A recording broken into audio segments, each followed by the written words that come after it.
At Jisunen village, young ninja are training. Rui and Shichijin Higurashi engage in combat, and Shichijin manages to get Rui and starts chalking her. She uses her technique to charm him and knocks him down with a rock. She then gets attacked by Shikabu Kora, who knocks her down. Hachisu notices Shikabu and starts shooting at him, but Shikabu dodges and reflects the bullets and starts chasing Hachisu, but Hachisu turns and shoots Shikabu up close, defeating him. Hachisu falls under Atsutsu's spell and gets defeated. Seizo then engages Atsutsu and pins her down, as her illusions don't work on him due to his eyes being in the air. He asks her to give up, but Atsutsu, an Iga ninja, doesn't want to accept defeat from a Kouga ninja. Using her white sheet, Atsutsu manages to free herself from Seizo, who starts to complain about Iga ninjas, only for Nameba to appear and punish him for his words. Atsutsu reaches the Sakura tree and states that it was another boring win. She then sees Kazuma Kusanagi practicing his technique and decides to play with him. Atsutsu throws a dagger at Kazuma, who easily deflects it and captures Atsutsu, telling her not to struggle or her head will detach. Nameba comes to him, asking him to release her as she is still a child, but Kazuma explains they mock being ninjas and need to learn to suffer a bit to change their ways. Hakaido Koga then comes and cuts the branch, freeing Atsutsu. He tells Kazuma to stop and activates his Dijutsu, which makes Kazuma turn away. Jay and Shichido and two others then show up, wondering if Kazuma intends to fight their leader, and Kazuma naturally declines it. As Hakaido leaves, Jane comments that they must continue the bloodline and Hakaido and Hibiki must not die and have a child, even though they are siblings. Jane then receives a message that the mother of the last shogun is ill. Nameba visits Goron Nagoro and sees him tinkering with Shikabu's armor. She gives him Hachisu's gun, telling him that she wonders if she can shoot multiple rounds at once. She comments that Hakaido and Hibiki seem to be getting closer and is happy about it. She reminds Goron that their job is to watch over them, but he comments that she is trying to push them together no matter what.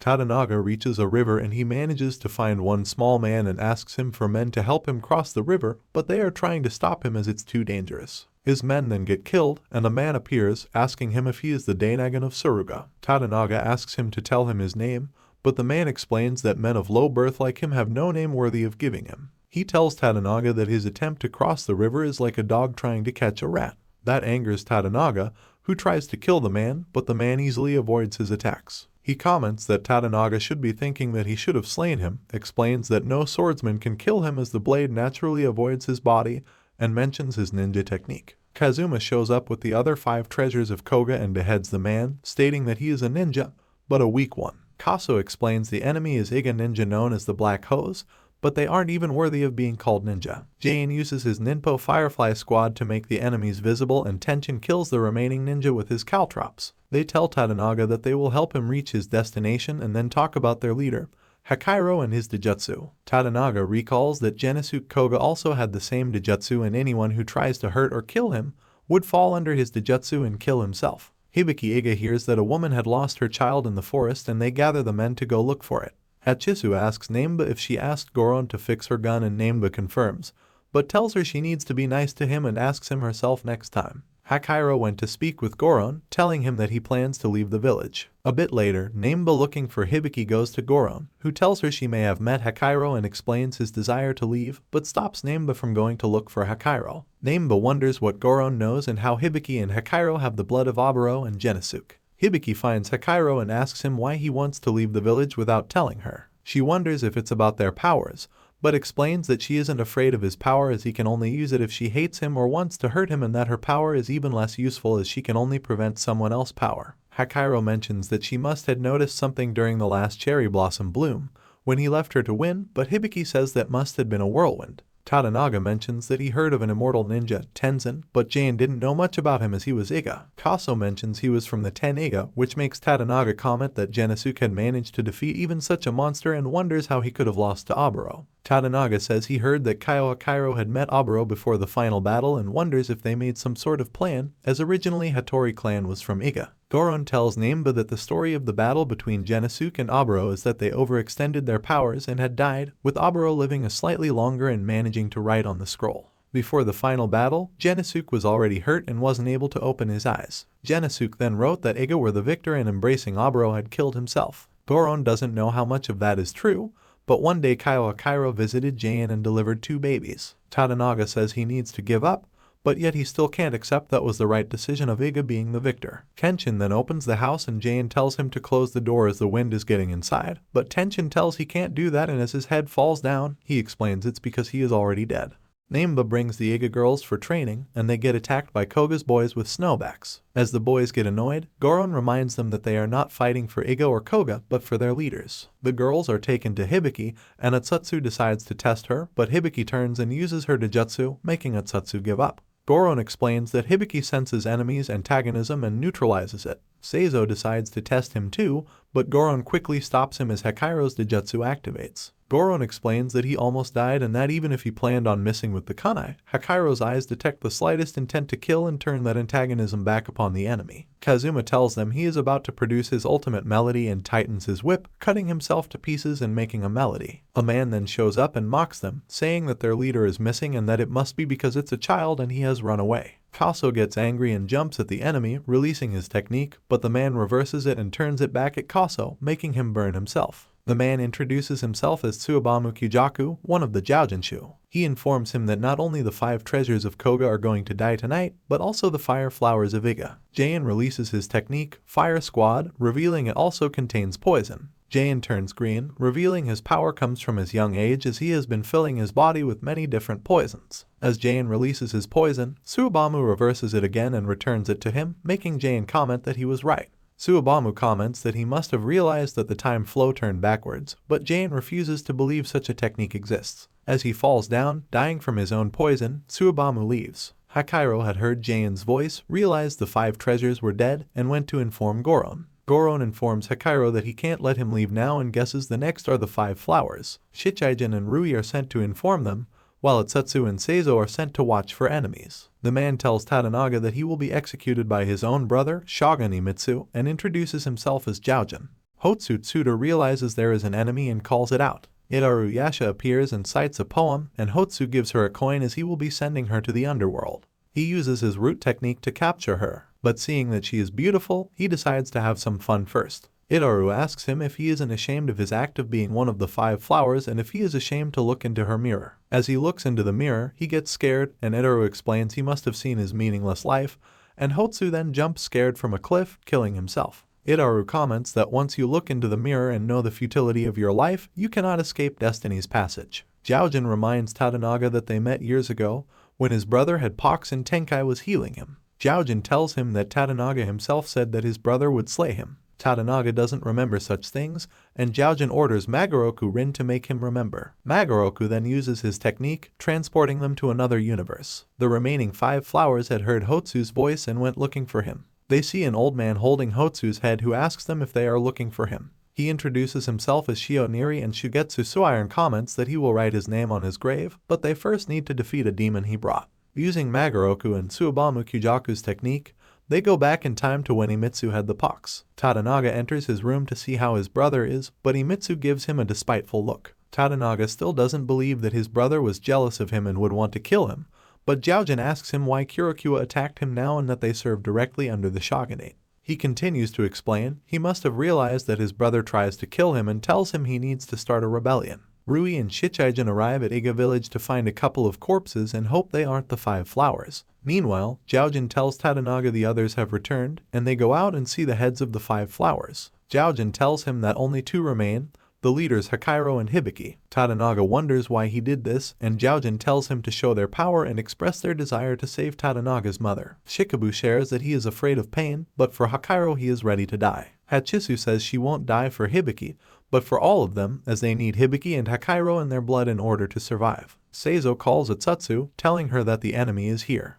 The enemy arrives, but Goron refuses to let Hakairo go, and Naimba agrees they need to wait for the 5 flowers. Hakairo wonders if they are still alive, as it is likely that their being dead is the reason why the enemy is here. Naimba explains that they aren't trying to protect them because of their positions, but because of their techniques. Shioniri reveals himself to the Iga and Koga kids. He wonders if Hibiki and Hakairo are among them, but Ji guesses that if they are, they will use their eye techniques to fight back and the others can die. The kids decide to fight back, and Atsutsu tries to use her illusions on Shio, but he understands her technique and says it didn't work on him. Shio then uses a technique and asks Atsutsu and Seizo if they can guess if it's real or not. Meanwhile, Hachisu and Shikabu are fighting the monster and luring it to a cliff, where Hachisu shoots the ground, causing a landslide and making it fall off the cliff. Shio says that the Atsutsu technique is just making illusions and can't hurt anyone, but he just made the illusion real, and both Atsutsu and Seizo were lying on the ground with broken bones. Atsutsu then recites a poem, causing Shio to start burning, which surprises him that she is able to make her illusions real,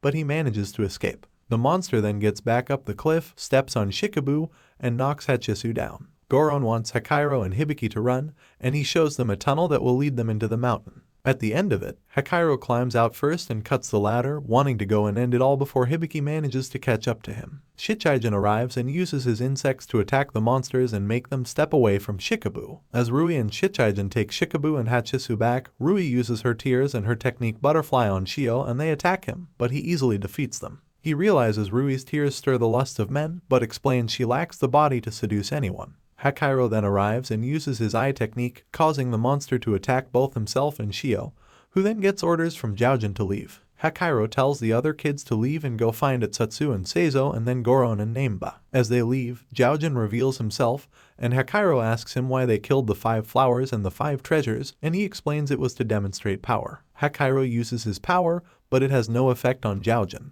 who then explains that no normal man or god can kill without the smallest desire to slaughter or harm, but perhaps due to his spiritual training, he can hurt people while his heart remains calm. Hakairo tries to use his sword, but is easily deflected. Joujin then takes it and prepares to kill Hakairo, but he sees Hibiki arrive too. He orders Itaru to kill them and then leaves. Itaru tells them to look into her mirror, but they notice something is not right and start to wonder what they have seen. Nameba arrives, chasing Itaru away, but then sees Hakairo and Hibiki staring at each other with their eye techniques. A pillar of light and Sakura leaves emerge, destroying the ground. Goron manages to come in time and save Nameba. Hakairo and Hibiki remain in the center, hugging each other. Tadanaga faces Hidetada, who questions him about why he went hunting monkeys at Senjin Shrine, as the monkeys there are considered messengers of God. Tadanaga couldn't explain and just wanted forgiveness. Hidetada tells him to be prepared to be stripped of his lands and peerage. That winter, Hidetada passed away, and a secret funeral was performed at his request. A year after his death, Tadanaga is sent to Ueno, Takasaki Castle,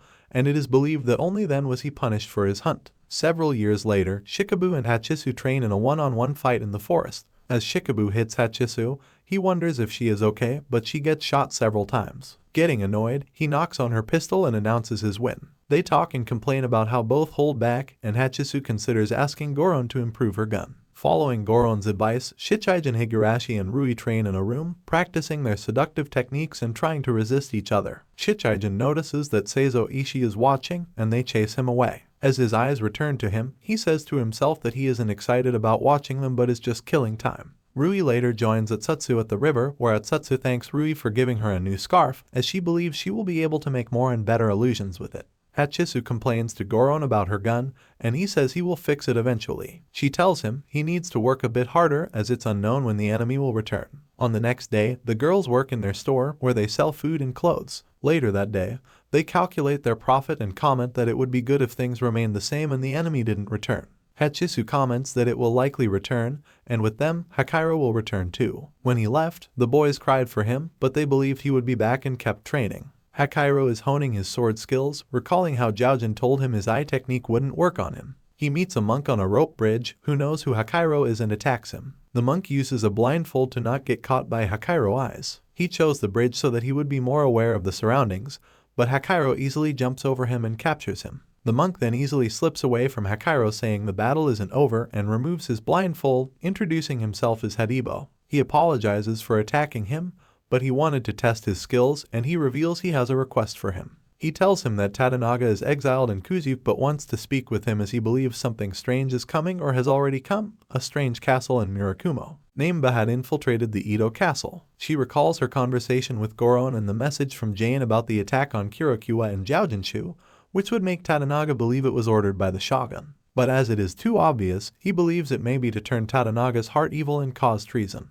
As they need to ask the shogun if there is a connection, Nameba says there is a way and heads for Edo. In Edo Castle, as she sneaks around, she gets attacked by Kirakuwa members but easily kills them. She notices that one was killed by someone else. She reaches Imitsu's bedroom and makes him drink a potion. She asks him about Kouga and his order to delay Tadanaga, but he says he didn't give such an order. She then asks him about Jiaojin, but Imitsu says he doesn't know that name. Naimba then escapes, and on the castle's roof, she meets Hadibo, realizing he was the one who killed the other Kouga member. The girls discuss what to do with the castle, as Hibiki feels it is related to Jiaojinshu. The boys have been gone since yesterday, and they decide they need to move, but Hibiki orders them to stay and wait for Naimba. Hakairo meets with Tadanaga, who asks him if he knows why he is there, and Hakairo states he doesn't and is there as the former leader of the 5 treasures. Tadanaga guesses he is aware of who Jiaojin is and that he was present when Jiaojin killed the 5 flowers and 5 treasures just to show him his power and push him to do something. Tadanaga then shows a drawing of the castle that appeared, Murakumo. He gave Jiaojin money to make an imperial carriage for his mother's memory, but 6 years later, he sees this castle. Tadanaga decides to tell something that only he and Hakairo will know. He reveals that Jiaojin encouraged him to rebel against his brother and promised him to keep his mother alive, and her health improved, but she still died 6 months later. He then tells him that 2 years ago at Senjin Shrine, he took a rest and the forest started to move. As monkeys attacked them, he felt mocked, and in order to stop the forest from moving, he ordered his men to kill the monkeys. Tadanaga requests that Hakairo destroy Murakumo Castle and slay the Jiaojinshu, but Hakairo refuses, not wanting Tokugawa to take any more advantage of them, and reminds him of the 20 Iga and Kouga ninjas that died to determine the next shogun, and the 5 flowers and treasures died for a fool like him. Tadanaga gets angry at Hakairo's refusal and states he won't leave alive. His men then enter the room and surround Hakairo. As they were lowering their heads to not meet Hakairo's eyes, Seizo, using his ability, makes them look into his eyes and connects them with Hakairo's eyes. Under Hakairo's Dojutsu, the men kill each other. A flashback shows Tenkai suggesting the use of ninjas to settle the succession feud instead of wasting samurais in duels. In present, Hakairo makes his escape, but skilled archers are going to take him out. They can judge his position just by the noise and, hence, avoid looking into his eye. Shichijin summons the crickets to mess with their hearing, and Hakairo uses Dojutsu to kill each other. Next are sharp riflemen, but the bullets can't penetrate Shikabu's armor. Even the best marksman killed himself. The guys confront Hakairo for ignoring them. He only tells them he will be the only one to avenge their fallen comrades. In town, Hakairo meets Hadibo, who blames him for this entire mess. When he mentions that he is Tenkai's ninja monk and was ordered to get close to Tadanaga, Hakairo will not listen to him any further, but he reminds him about the common enemy they have now, Jiaojinshu. He should forget the past and help them. In doing so, he will reveal some of Jiaojin's secrets. Hakairo is not interested, as he believes he is lying and intends to use them again. Dobo starts talking about a wandering monk who prayed for rain in some province 100 years ago. He is Jiaojin, and besides his other fighters, he has many soldiers called Rain. Atsutsu and Rui sneak close to Murakumo. They notice strange but creepy farmers. When their numbers get larger, they flee but are spotted. They are Rain. Thanks to their voice mimicking, the girls get confused and are separated and lost. Rui's butterflies make her fight better because they definitely aren't attracted to her pheromones. While Tadanaga is shocked to see Jiaojin before him. Tadanaga blames his deceit, but Jiaojin explains that the forest never moves. It was just monkeys. As for Tadanaga becoming ruler of Japan, he wanted him to become god. Tadanaga doesn't believe a man can become god, but there is one who almost did, Nobunaga. Atsutsu can now summon the undead to kill her enemies, but when the numbers get too large, Naimba returns in time to save them. Naimba gives Goron illustrations of Murakumo that Atsutsu sketches to investigate. Flashback shows Naimba meeting Tenkai, who needed her help to bring down Jiaojinshu, as Jiaojin is trying to end the Tokugawa era and return them to civil wars. With the guys returning, they tell them about Hakairo's whereabouts, but nothing much can be done for now. Naimba wants them to focus on the current task at hand and investigate Murakumo before Hakairo returns. Seizu's eyes are useful for peeking, and inside the room he spies a strange man. He is surprised to see him as Nobunaga. He thought he died in the fire at Honnouji. Oddly, Nobunaga crumbles into sand. Now the ninjas have to escape as the Rain army pursues them, but Rui uses her Dojutsu to kill all the Rain army. The huge Keichou army arrives to take out Murakumo with their cannons. They think Jiaojinshu won't stand a chance. Hadibu drops by to request the help of the Kouga and Iga ninjas, but upon learning he works under Tenkai, they turn him away as they don't want to be used again. He would give them time to think and hope they would give a favorable answer then. Tadanaga is inside Murakumo, and he is worried about the army. Jiaojin assures him that Murakumo's cannons are much better. They're bigger and they fire first. In an instant, the entire Keichou army is wiped out. Now Tadanaga is buoyed by this and believes he can take over Japan. A flashback shows Naimba as she was serving Senheim 17 years ago. Her real role is to save her family and castle when they fall. She did her role well during that war, which claimed Senheim's husband's life. After putting her to safety, Nambu returns to the battlefield to kill any dying soldiers who are still barely alive. Goron explains their plan to take down Murakumo. Shichijin and Rui will draw rain away while Atsutsu, Seizu, and Shikabu sneak in to take out Murakumo's cannons. Nambu will supervise it and see if there is a need to retreat should this mission fail. From Atsutsu's sketch of its structure, Goron believes its gunpowder is stored directly behind the cannon. Taking one out should lead to a domino effect of explosions and the collapse of the castle. But what if they encounter the Jiaojinshu? The last time they fought them as kids, they almost died. This is where Haribu will come in to take care of them. Later, Haribu relays a message to his spy about the ninjas agreeing to take down Murakumo. He also notes that if Tadanaga cannot be saved, he will be killed. Jiaojin sees a man in prison and wants him to fulfill his role in exchange for his freedom. Shikabu's armor cracks, and Goron needs to fix it, and as Hibiki and Hachisu help out. Goron told them that there is another reason for his armor. In addition to protecting him from attacks, it is to stop him from exploding. His muscles are ever expanding and too strong for his skin to handle. Eventually, without restraint, it will explode and kill him. Therefore, his armor is aptly named Seibagu, which means rhino armor. When they sense intruders, Hachisu goes to deal with them. Low-level ones are easy to kill until she meets this mummy monster. His skin is so soft that bullets bounce off it. He reveals his target is not Hibiki but her. Shikabu charges in to save her, but his brute strength is also tough enough to kill him. Since Hachisu is slightly injured, Shikabu tells her to run and hide. Inside a cave, Shikabu believes all this is happening because it is punishment for wanting to stay with them. A flashback shows that he was born with this condition. People stayed away from him, but the monks took care of him as they believed in Buddha's teaching of not taking a life. They imbued this principle into Shikabu, but sadly, he cannot make friends and must wander alone like a rhino. He must not desire anything. Hachisu finds it incredulous for him to let words rule his life. Their job is to protect their leader, and if somebody wants to kill their leader, they must kill them first. Shikabu's muscle starts expanding again, and it is giving him a great deal of pain. He won't let Hachisu treat him, but after some pestering, he relents. She uses her bandages to tie his muscles down. Meanwhile, Goron has finished the armor and wants Hibiki to deliver. She stumbles into the mummy guy. Good thing Hakairu is here. His Daijutsu eyes make him try to kill himself. But Hakairu's sword can pierce through him like butter. After that, Hakairu disappears. The mummy guy still lives since the thickness of his muscle has caused the sword to miss his heart. He stumbles into Shikabu and Hachisu,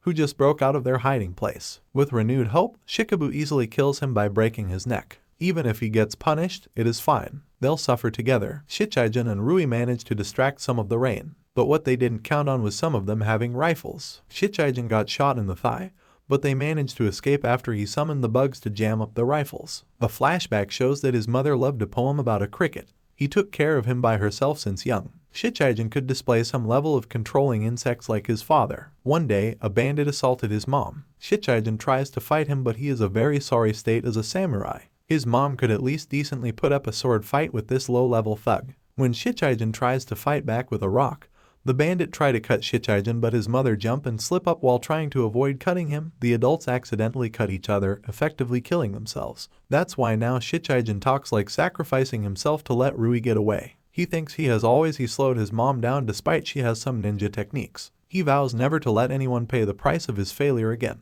Nice timing for Hakairu to pop up again. Too early for Shichijin to die now. He wants the help of his ability. In this darkness and range, his Daijutsu eyes are ineffective. So Shichijin lights up the bugs to provide light to accompany Hakairu. With this, his Daijutsu eyes literally turns the quiet night into the biggest explosion fest ever.